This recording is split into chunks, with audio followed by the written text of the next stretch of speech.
right, what up, though? It's Big Homie Kimbro for another segment of Convos with Kimbro. I have the pleasure to be introducing a friend of the show. I discovered his music, Nappi Devi. What's up, bro? Oh, what up, though? What up? What's going on with you? Not much, man. Life, bills, art. Okay. New puppies, and yeah, man. We gotta talk about that. Yeah, man. But other than that, bro, just been in a really creative space. I'm just doing a lot right now. But yeah, man, I appreciate you having me. For sure. Now, for our listeners, describe, who you are for people that have never probably heard of you before. My name is Nappi Devi. I'm from the east side of Detroit, 7 Mile to be exact. You feel me? Grew up, little like grass shirt, 7 Mile area. Been writing music since I was like, I want to say 13, but I started writing poetry first when I was 11. Hip hop, R&B head. Love rock music too. Great performer. Been doing it for a long time. I'm really kind of just an underground artist, just making his way through the, through the nooks and crannies, through the cracks of it all. 29, Virgo. I don't know. Yeah, okay, sweet. That's Devi. Now let's get into you. So, I've done my research on you and stuff like that. Now, one of the main things that stood out to me was that you've been pretty open about being homeless in high school and while starting your music career at 15. Yeah. How did those early struggles shape the pain that listeners hear in your music?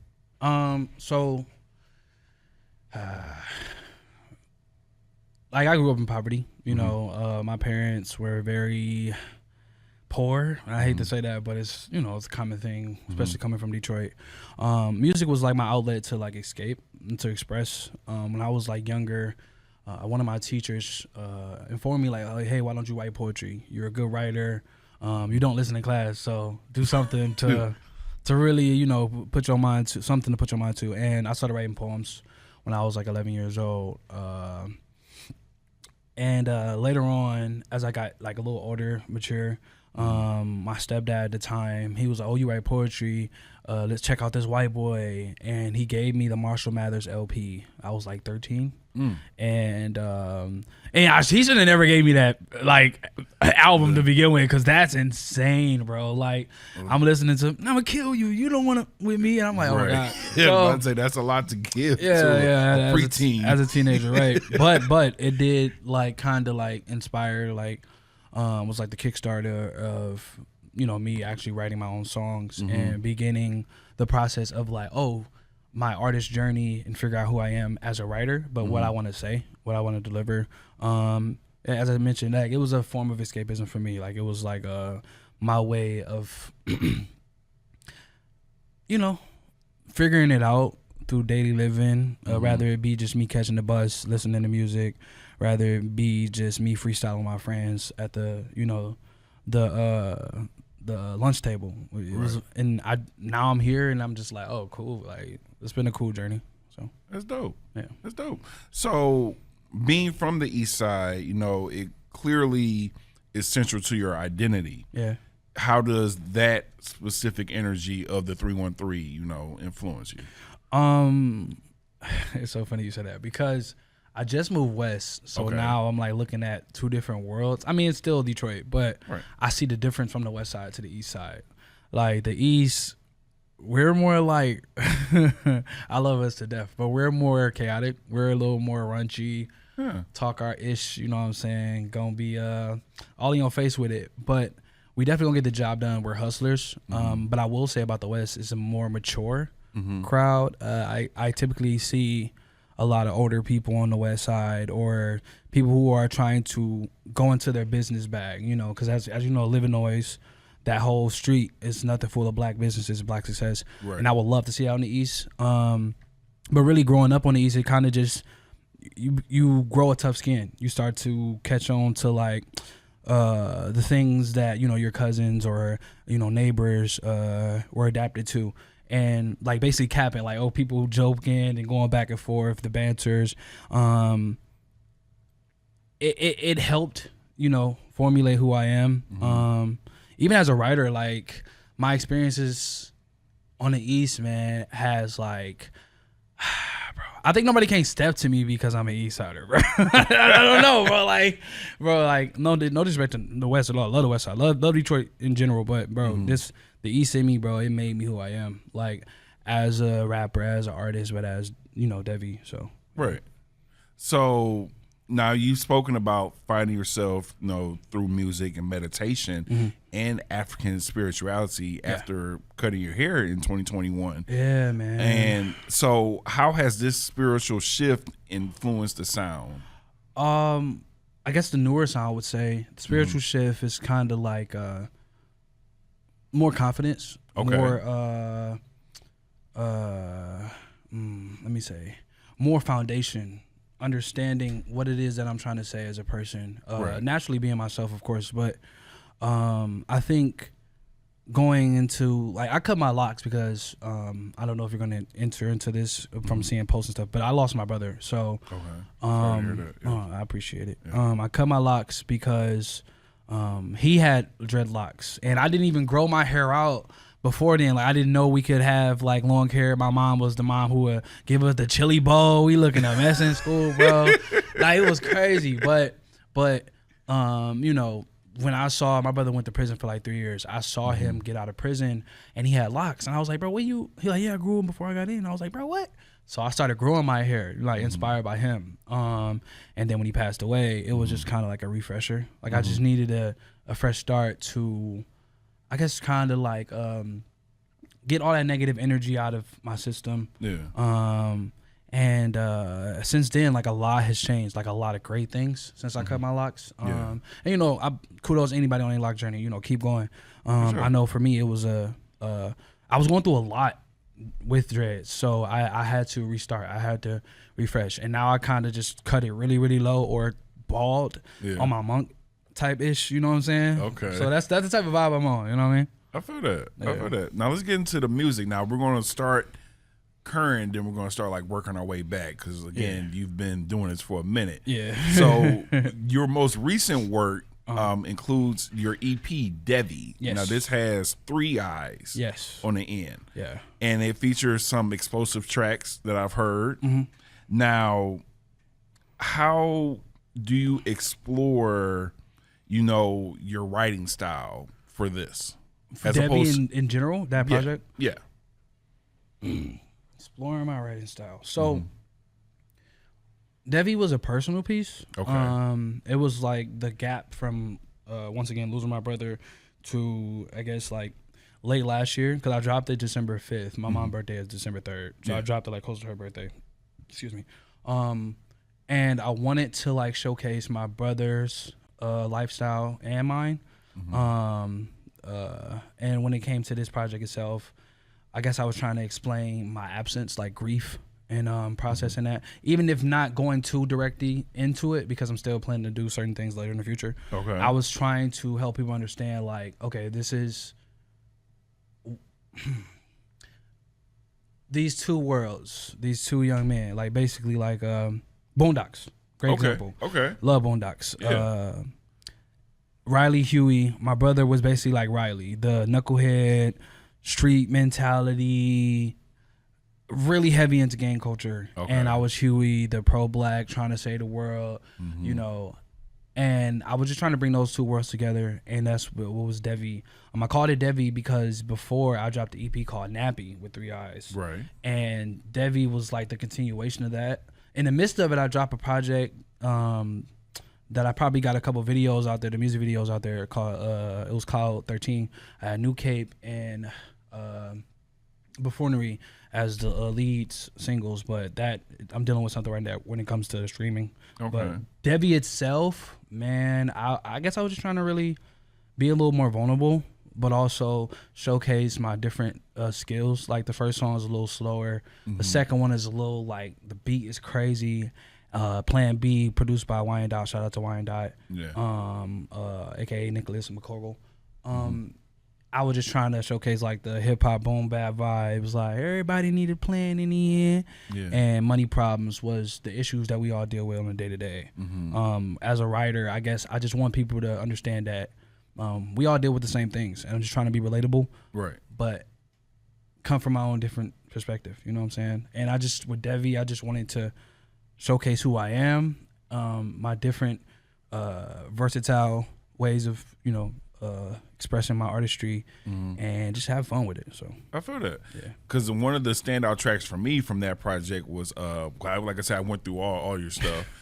Your music's pretty dope. Thank you. Very dope. And it's very catchy, and I relate to a lot of songs. I really appreciate it. I really like Lord of the Flies. Oh, man. That's one of my favorite songs, too. A lot of people like Lord of the Flies. Lord of the Flies is actually very good. Can we just talk just a little bit about that song? Like the inspiration, the beat, all that.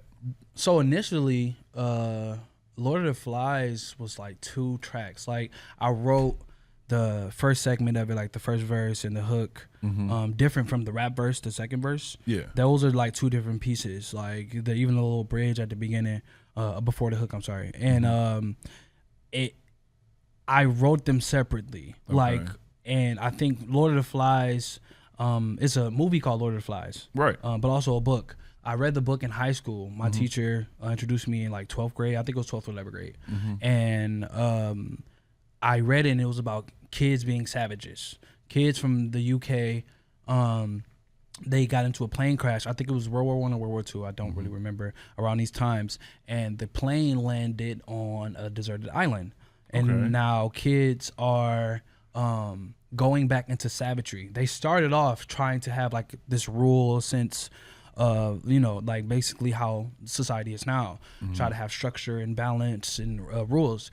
But, the other kids who are like the stubborn ones, or mainly would technically be the bullies, they were the ones that became more savages. But also they were the hunters. They were the one that would go get the boars or whatever, not boars, I'm sorry, but the anything they could find, they would bring it back to the other kids and stuff. But that turned them into savages. That turned them into like back to caveman times, because they've been on this island for so long. Right. And I guess Lord of the Flies was me kind of saying that's how Detroit is. Like we're Detroit, when you come in this space, you feel the atmosphere of like hustle. You feel the atmosphere of everybody trying to go get it, everybody trying to make something of themselves, but also struggle too. Understanding that the person next to you might be striving to pay their bills, you know what I'm saying, might be working hard to do that. Right. And they got to go get it some way. How? Unfortunately, a lot of times worse than others, for certain people. But I think Lord of the Flies was me trying to explain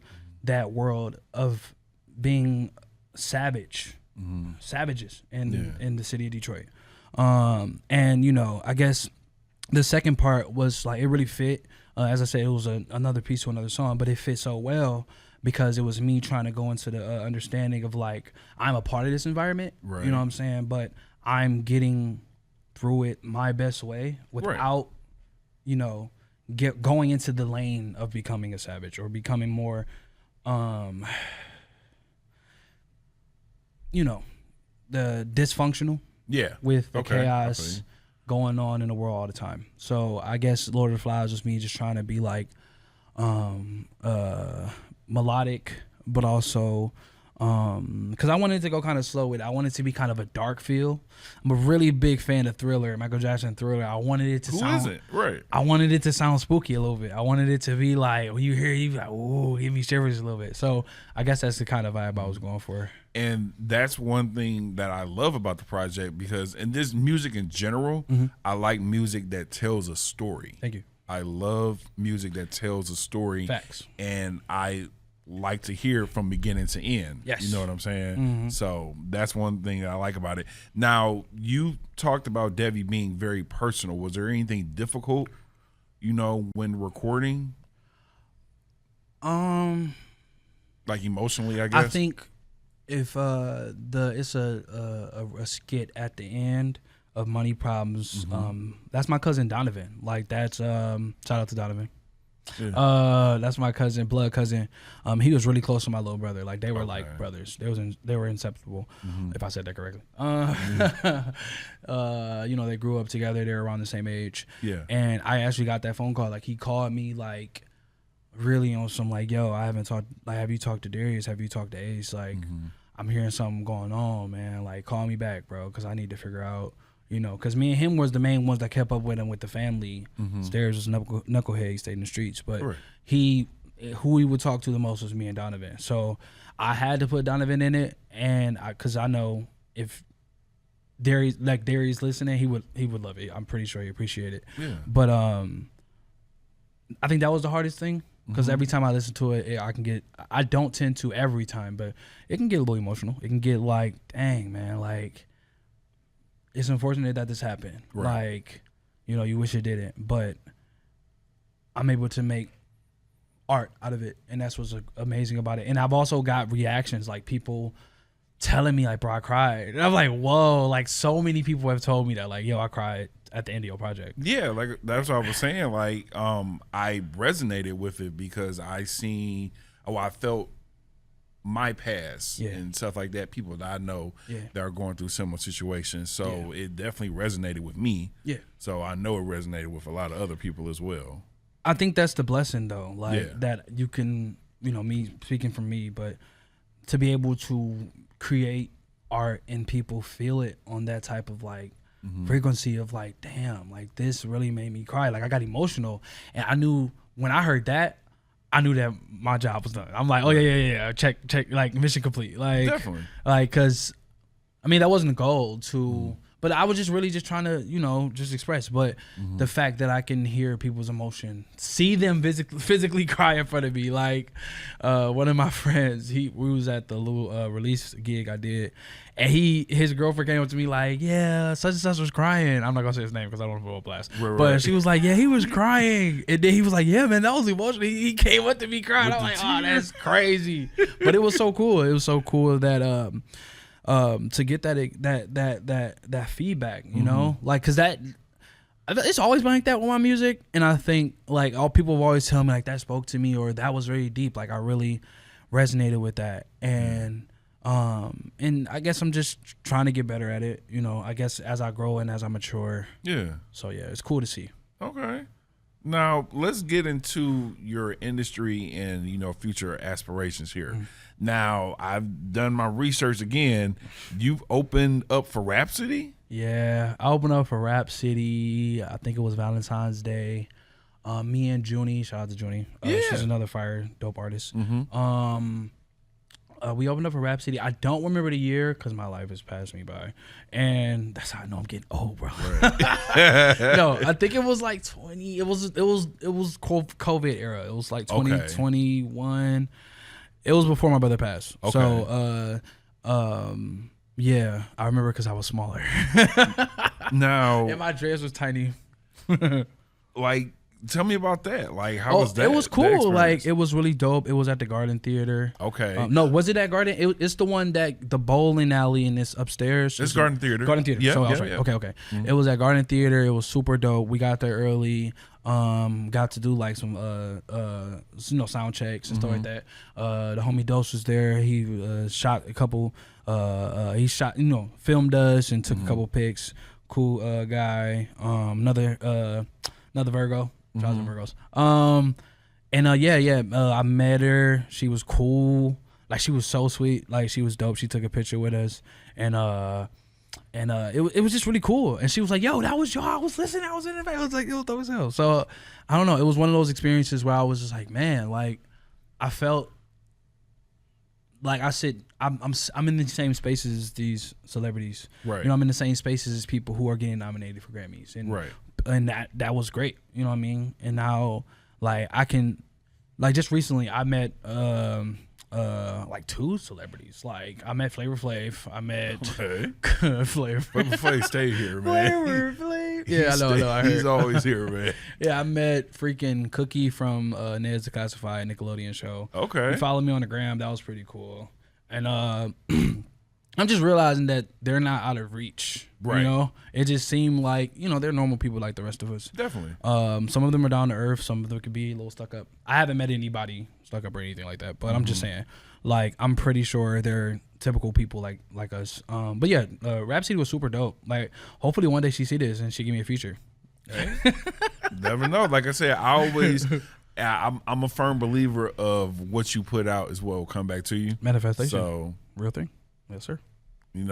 She might be checking us out. checking you out. She might be. All right. Now, how does this go back? Looking back at nights. Again, I've done my research. Look, I appreciate so it. looking back at the nights of you spending the night on your grandma's at your grandma's house, which of these achievements you have feels the most surreal? That's a really good one. Yeah. From spending the night to at my grandma's house to owning my own house. Right. I just closed on my house January 27th. I moved in the next day. Yes, immediately. Like I was over apartment. Thank you, man. Thank you. Yeah, dude. Like from sleeping on the pallet, you feel me? Like with all your cousins, and now owning your own. You feel me? And it feels good. Like that's a major accomplishment. I think I'm one of the first, if not the first, in my generation to own a home. This doesn't stop here. I plan to own another one. I want to actually get into entrepreneurship, like try to own my own business too. Like I'm tired of these 9-to-5s. Like I feel that. But no. I like my 9-to-5, bro. I mean that's I don't nobody to fire me. I like my 9-to-5. No shade to anybody who enjoy what they do. Right. That's not saying that I don't. It's just that I know me personally. Like I'm a leader, so I'm really stubborn when I'm trying to listen to somebody. And you got to say it to me the correct way. If he's talking to me crazy, or if I hear it like a slick tone, I'm gonna hate you for the rest of the shift. So no. But yeah, I don't know, like this where I am now. I'm the most successful I've ever been in my life. Like, I feel that. And that's a great thing to say. Like, it's unfortunate my brother can't see this.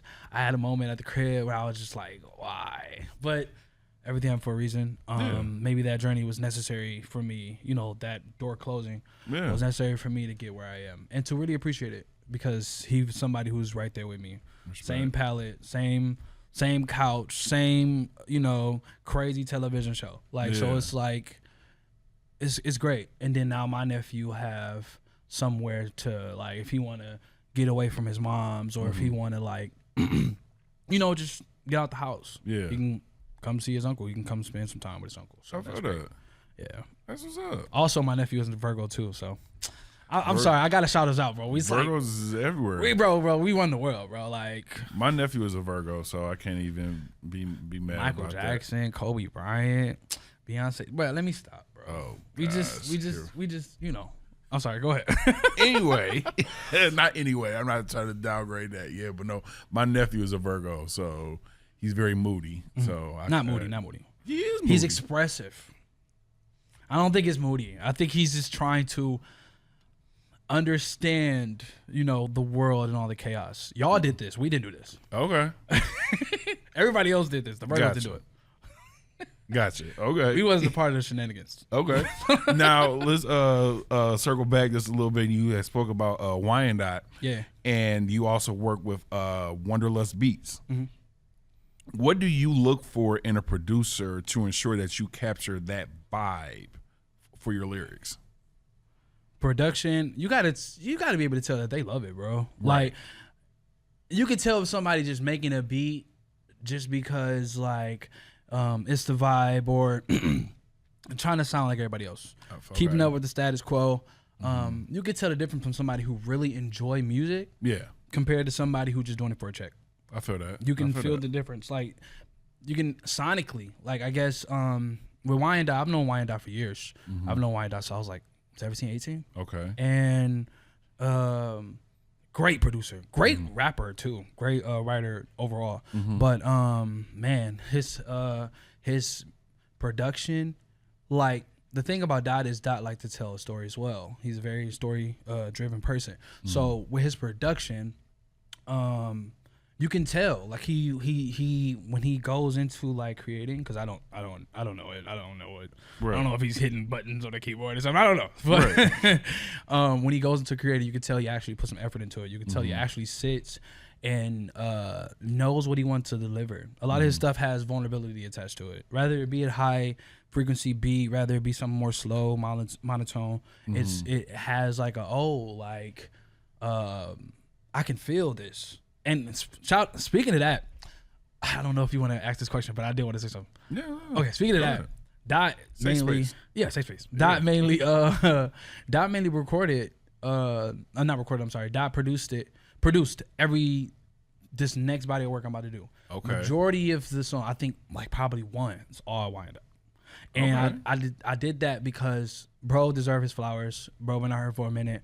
Bro got his name in certain spaces, and he stays like in the background. So I feel like, I kind of wanted to.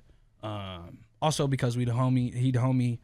I just want to show people like, bro, this guy is crazy, like madness. But because it's great. So I had to. I feel that. Yeah. Now, if there was one thing you could change with the current state, the way the music industry views, or I should say support independent artists, right? What would it be? These contracts, bro. These contracts are crazy. Like, gratefully, thank the universe that I haven't had something wild come across me. But I've heard, about what's been going on in the industry for years, decades. Them controlling everything you do or having such a huge percentage of your work, that's insane. Like, you wasn't with me shooting in the gym. Like, why would I give you so much? And I just think overall the industry needs to do better when it comes to taking care of these artists in a way that is comfortable but also sustainable. Like, we understand that there's going to be crazy fans and paparazzi and all this other stuff happening because that's just everywhere we go. That's not just in music. That's everywhere. That's just life general. Politics, everywhere. So I just think the way they treat their artists, man, they don't treat them. They treat them like a tool, like like a hammer and a screwdriver, something to use for the moment, and then once it's all done, just throw it back or put it back in the case. In the toolbox, exactly. So, and these are people who are giving their lives to become a public figure, to become a household name, an idol to someone else. That takes a lot out of people. That can be draining. That can be exhausting. That can be frustrating. So. They need to give us free healthcare, free. We need it all, bro. Going for it all, vision. Right? You can see the spectacles. I need everything. I feel that. Now let's get into one of the songs that actually had me have you come on. 5 on 2. Oh yeah. We got to talk about 5 on 2, and we're going to be playing that a little bit later on after an interview. So. 5 on 2 has a distinctive energy compared to all your other tracks. Now, I understand that 5 on 2 was like one of your earlier works compared to your Devi EP. Yeah. But what was the specific mood or event that triggered the writing of that song? It was crazy. I was working at a factory. I'm not going to say the company because I don't want to get sued. I was working a big company too. And I was working there in the warehouse, and I remember it very clear as day because I was stressed out. Like, I was dealing with bills. I think I was staying in Roseville at this time. I had me like a little apartment out there, and I think that was my first apartment too. Shout out to my the young Devi that made it this far. I'm probably no, I was I think I just was dealing with funds and bills and processing stuff, and I was at work, and I heard the beat, and I was like, yo, this is crazy. Yeah. And this when I first started my locks, like I didn't have long locks on this time, and I was like, the first thing that came to mind was my hair too nappy. I need a retwist. Right. And I knew then, oh yeah, this is like it, because Nappi Devi or whatever. Right. But I knew that I can go into an avenue of like express like the black experience, but not necessarily. It doesn't, color isn't always attached to it. But it was kind of like, yo, the urban experience, the like dealing with poverty and all this stuff. Like, dog, all I got is $5. Put it on pump 2. Like that's all I got. Like, hopefully I can make it to work and get back home. So it's like. And bro, I remember writing That's in this economy right now. And it's so crazy, like how that song still is for the times. You know what I'm saying? how that song probably would live on forever. And I remember writing it at work. Like I was supposed to be working, but I stopped, and I just was like, and on my phone, like I was just jotting down. I'm like, that was it.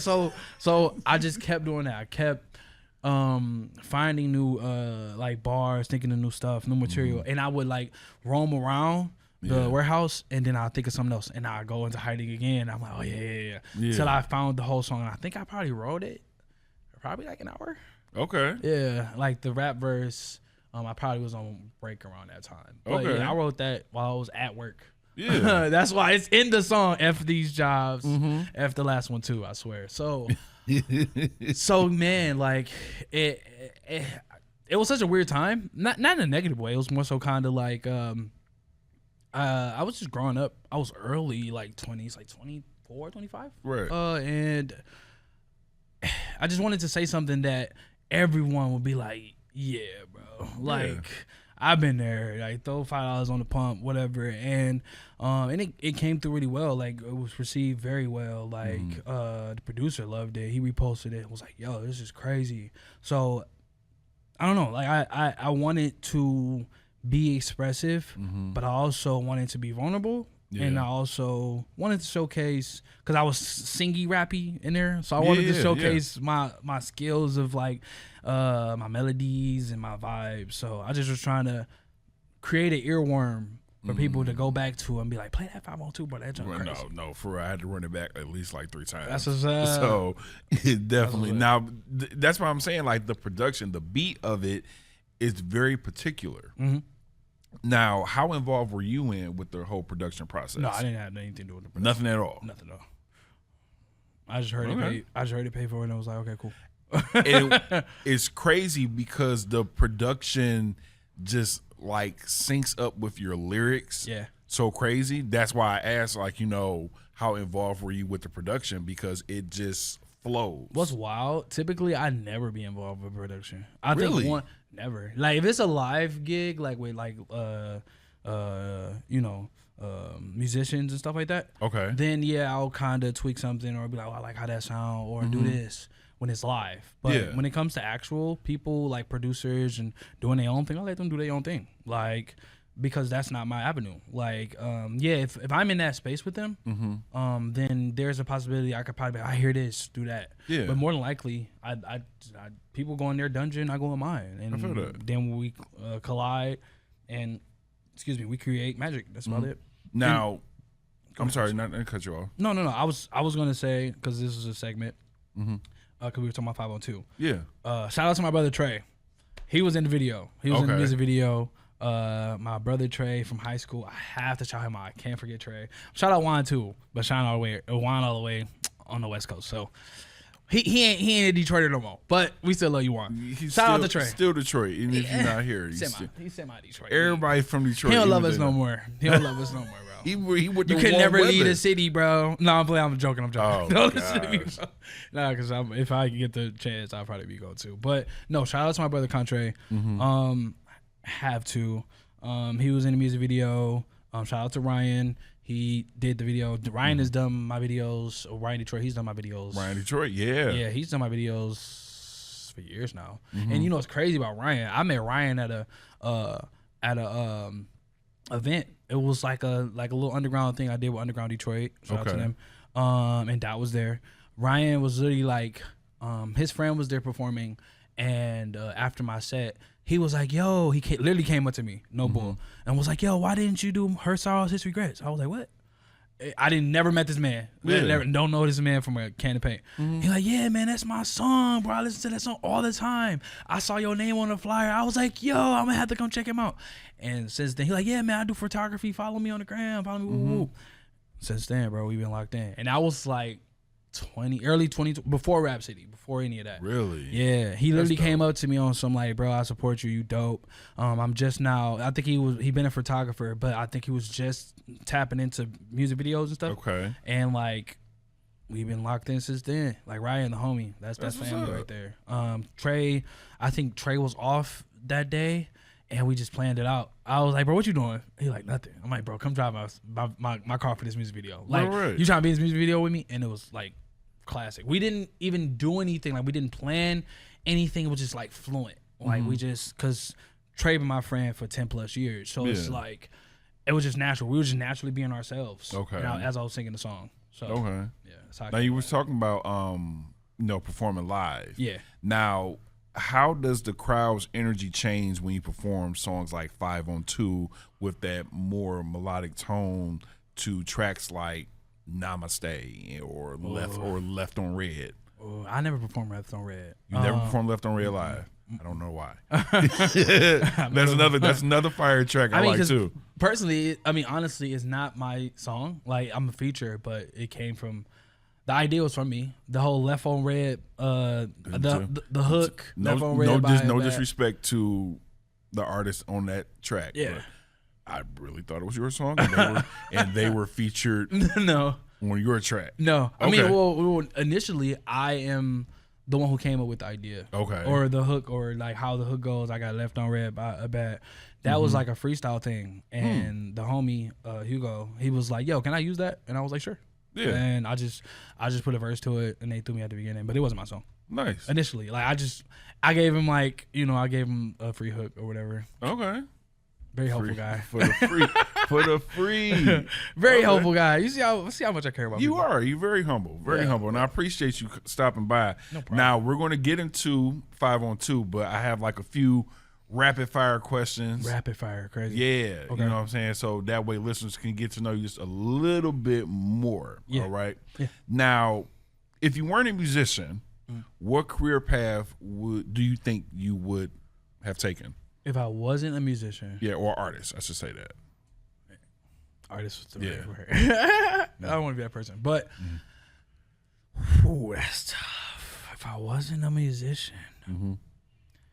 I don't want to do anything corporate.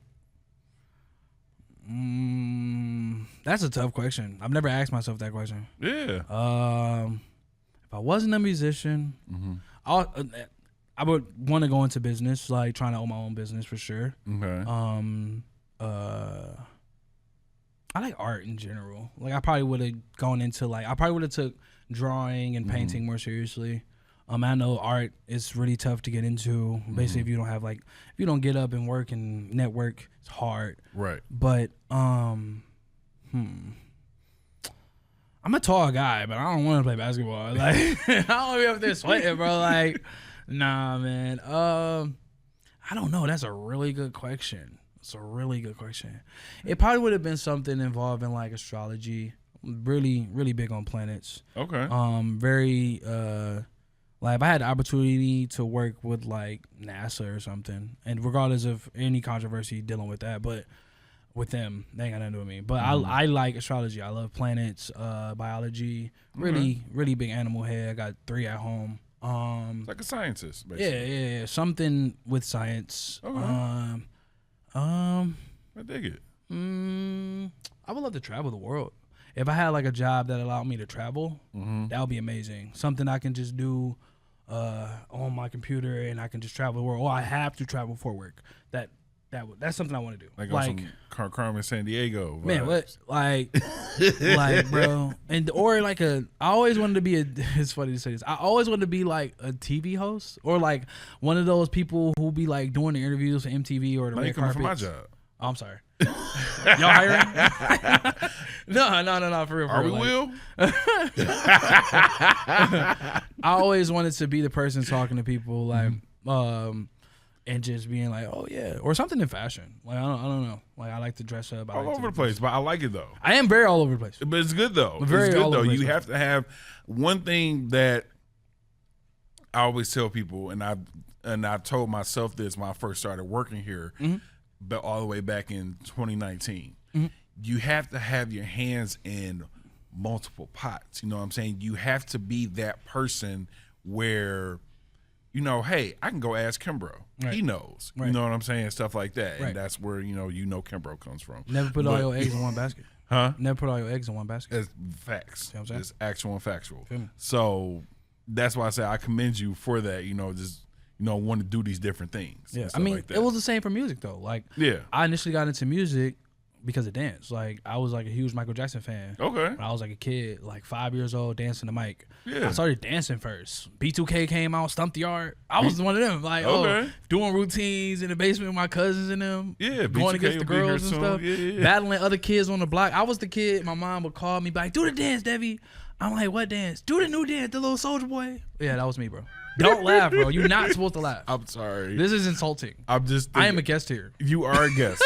I'm sorry. I'm just thinking about back in my heyday. Yeah. My mom did the same thing to me. Yeah. Like, do that dance. And I'd be too shy to dance. I used to do it, though. That's why I don't dance in front of people now. Nah, bro. So you got to hit the dance move, bro. Yeah. I feel like you could jit. You probably could jit. You know how to jit, don't you? A lot of old heads can jit. Who's an old head? I'm sorry. Wait, don't let the grays. Just because I got the grays. I didn't even notice the grays. See, you know what? Interview over. I'm sorry. No, my feet though. It started off with dancing. It went into writing and performing. Cause I used to do like performing to like church music and stuff. No. I was in a youth group called Divine Purpose Youth, and that was like the Kickstarter to becoming more confident as a performer. That's what's up. And I was like 14, 15. Okay. Yeah. Cool. Yeah. Now, another question. Studio essentials. Yeah. What are 3 things you must have in the booth when you are creating? If 3 things. It could be one thing. Is it like before I record or just in general? In general. Liquor. I'm just joking. I don't even drink like that. Yeah. But I might take a shot or two. Okay. Loosen you up a little bit. Let me see. What 3 things that I would like to have in the studio? Again, it don't have to be 3 things. It can be one thing. Food. Gotta have a plate. Okay. Because I'm going to get hungry in the midst of this, especially depending on how long the session is. Okay. I'm going to have food for sure. Big boy, gotta eat. Don't laugh. I just started back smoking. A little tree, a little marijuana, maybe. I try not to smoke before I record because voice wise and not trying to have like a goofy moment. You want to just get in and get everything done. Right. So it might be like a later thing when everything is over. And depending the day, iced coffee. Gotta have me iced coffee. Yeah. I don't do coffee. Love coffee. Yeah. Huge coffee fan. Stunts your growth. I ain't never heard that before. Okay, and final question. What is a recent purchase under $100 that has been significant to your daily life? A recent purchase under $100. Yeah. That's been significant to my daily life. What are you paying? Like, is this like Jeopardy or something? I don't know. No, this is rapid fire. Just rapid fire. Okay. You ain't got to think too hard. No, I don't want to think too hard about it, but I don't want to say something stupid like a bag of chips or something. You know what I mean? I want to say something with some substance. Like, if a bag of chips helps you get to your day, I might. If I was hungry that day, I don't know. Exactly. No. You got to eat. Recent purchase. Oh, my sweater. Like, I have like a nice cool jacket. I love this jacket. Okay. And it was like $40, $50. Card? No, it's not Carhartt. Oh, okay. If it was Carhartt, that would have been over $100. Not necessarily. No, depending on what you get. I'll tell you. We'll talk off camera. I'll tell you where you can go get you something under $100 for some Carhartt. Plug. I know some people that know some people. Yeah, keep me posted. That know some people. But no, this sweater, I love this sweater. This sweater is like $50. Got an H&M. It's fire. See, I wear it like every fit. It matches so clean, and I'm like, it's my steez. That's what's up. Yeah. Nappi Devi, I appreciate you stopping by today, man. Thank you so much for having me.